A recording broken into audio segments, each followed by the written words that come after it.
Hello, welcome to 15 Minutes of Consulting Best Practices. My name is Maria Isabel Rios. As we get started today, and in preparation for next Monday, which is a holiday in the USA, please type in the comments, what is your favorite holiday? I would love to know. Thank you. All right, Deidre, can you get us started with the first question for today? And as a reminder, these are questions we've received from you that you've sent to us and asked us to answer on days like today and on Mondays when we see each other. So first question, how can I repair a client relationship after we messed up in our current project? We have 6 months to go. We made a mistake. Now I'm afraid of what the client thinks about us and about the project. This question is from Lisa. Thank you, Lisa. All right. It happens, unfortunately, right? Every once in a while, happens to all of us. It could become paralyzing. The first element that we want you to do is resist that fear of hiding, of being paralyzed. We have developed some knowledge around 6 stages or 6 elements in a consulting engagement. One of them we call recovery, repair, because it does happen. So what do? First thing is we suggest you do immediate response. Don't wait. Somebody's obviously upset or the mistake is evident and there's no reason to wait to acknowledge that the situation has happened and what the facts are around it. So immediate response. We suggest you also make an apology call. Nowadays, we do so much via texting, via writing emails. This is one instance where picking up the phone and getting time with a person to apologize. It's important in helping repair their relationship. Another element we also suggest you do in parallel or after your apology call is to write an apology note. And these are notes that when we can, we like to handwrite as well. Same way we say happy birthday and it's a handwritten note, or happy holidays at the end of the year, or when we kick off an engagement, we send handwritten notes. This is one of the elements or one of the moments when we can and we're not physically too distant from our clients, we suggest you send a note in writing. Then we go into how do you start to actually recover. Right? Because what you've done now or up until now in the first 3 steps is taking care of the relationship. But how do you actually take care of the work and the deliverables, right? And how do you secure value there as much as you can? How do you recover value that presumably has been lost? So first step in this kind of second bucket of things is explore. Gather all the evidence. What worked? What did not work? Where did things go wrong? Make it about the what. What were the steps? What was the specific data? What was the recommendation? What was the interaction, right? Make it about that step. Gather all your evidence. Then brainstorm a go forward plan. What are we going to do next? We like doing this with clients as well, not only internally, and we suggest you do it internally within your team, of course, a certain level of analysis and rigor, but you also have that exercise with your client. What are ways to go forward? And then in some instances, you may have to recompense your client. And that will either imply a discount on your engagement or additional work that you're going to take on to be able to repair what went wrong. Discuss it with your client. What is an appropriate and fair way to recompense the client for the mishap? And then you follow up. You make commitments to your client to repair. You lay out a recompense where recompense is needed, right? Go forward plan changes, but you have to follow up. So you may not be able to repair your relationship completely. What you will be able to do, hopefully, is to reestablish some of the trust. as human beings, we all realize we make mistakes. And one of the things we tend to appreciate in others is their thoughtfulness and dedication to what happens when those mistakes are when those mistakes happen. So as much as any other stage of client experience, recovery, repairing, it's about them. It's about your clients. And what would it take for your client to regain trust that, they may think you will mess up again? Probably. Maybe yes, maybe not. Maybe you've done a good enough job to convince them that mistakes of the past will not repeat themselves in the future. What they will know is that you're somebody who's transparent, who live up to their word, and who is willing to make repairs when repairs are needed. All right, hopefully that's helpful. Deidre, if you can, please show question number 2. Okay, I'm attending an upcoming conference where I expect about 40% of the attendees are potential clients or influencers, right? And influencers is our concept, not social media influencers. The person, Alan, who wrote this, is referring to folks who can influence a decision to purchase an engagement from you. That's what influencers refers to in this context. The rest are media folks and other service of software providers, not uncommon to have 60% of the population at a conference be in the periphery, say, of the work. How can I get some traction with prospects after the conference? Thank you, Alan, for your question. So here, again, as you do with your network core outreaches, as you do with the relationships that you're developing, it's all about maintaining a level of connection. So what tends to happen?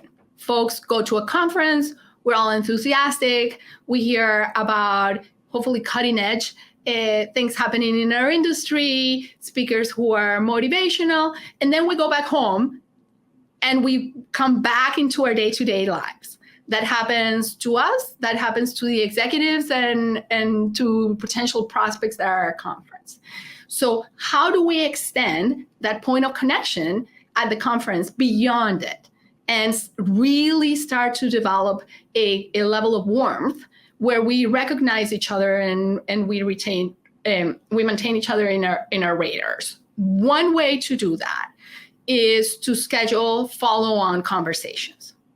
So rather than try to cram all the conversations we can have at a conference, which is important. It's important that you make a good use of your time at a specific conference or other. But in addition to that, be thoughtful, right, about how your prospects are also wanting to talk to another 20, 40, 50, 60 folks that maybe it's their only time a year that they get to meet with, or maybe it's their first time meeting them, and they also want to maximize the time where they're physically together now that we can be. So set up a conversation within maximum 2 to 3 weeks after the conference.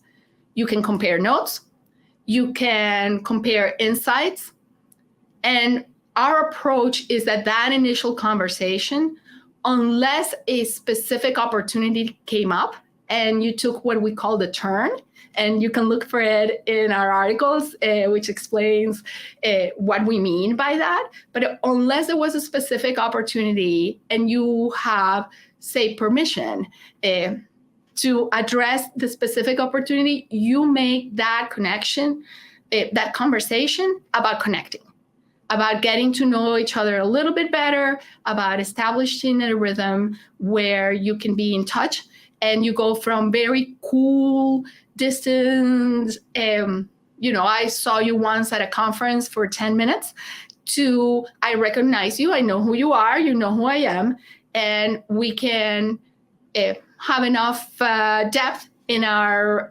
relationship that we can chat about what's on our minds in our respective businesses.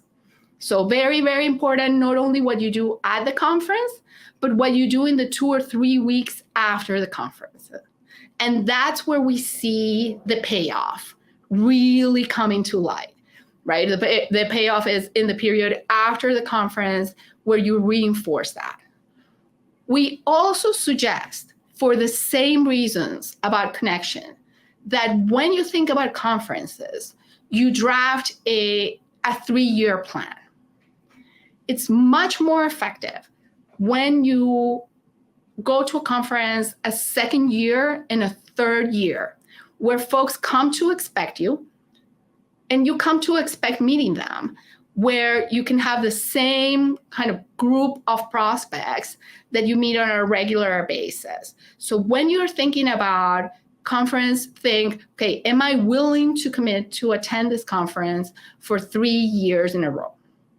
Of course, if the conference is not what you expected or the prospects are really not there, then you adjust your plan, right? But conceptually, go into it thinking, is this a conference that I can commit to, and where I can think, okay, year 1, I have conversations at the conference, follow-on conversation. Year 2, I come in already with some conversations scheduled, and hopefully you're getting closer to being on stage or hosting a group, where they now everyone calls fireside chats, right? Or panels. And then year 3, you're part of the mechanism of the conference. So think about it in terms of progression, not only of the relationship with the person you met at the conference, how is that going to progress over time, or how would you wish it progresses over time, but also in terms of your participation and your role in the conferences. All right, Deidre, I think we have time for one more question. I haven't done a great job positioning follow-on work or getting repeat business with past and current clients. My clients are generally very happy with my work. That's great, congratulations. How can I unlock follow-on work for my practice? And this question is from Evan. Thank you, Evan. All right, Evan, really good job on delivering and having happy clients. If you ignore those happy clients and your past relationships, you're leaving such a huge potential on the table, right? And I think that's probably what motivated you to write this note and ask the question in the first place. So a few elements. Don't wait until the end of your engagement to start thinking about what comes next. So element number 1, timing. Right? You should start thinking about what comes next halfway through the engagement, tops 2/3 of the way through. Second element, think about it in terms of what matters most to your client. So again, make it about them. This follow-on work comes from a focus on what your client needs, what their business actually it requires to thrive.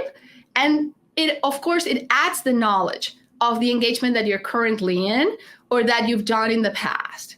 So when you're thinking about it, start thinking, okay, what's important from your point of view, from what you've learned, from the information you're managing in the engagement, what's important for the client.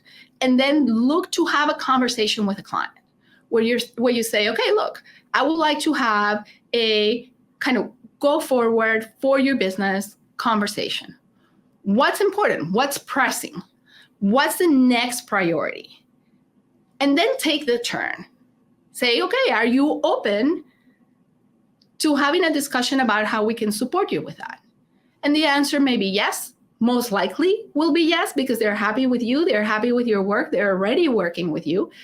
And in some instances, it will be like, well, we're on the fence or we're not sure. And that's okay, right? You've laid it out there. You've created an environment where your client is talking to you about what's on their mind outside of the boundaries of the specific engagement that you're focused on. So resist the temptation that a lot of us who love delivery as consultants have, which is to go all in, focus completely on delivery and maintain that layer with your client in which you are having conversations about what's important outside of your specific project. All right, that's how you start on the path to follow-on work.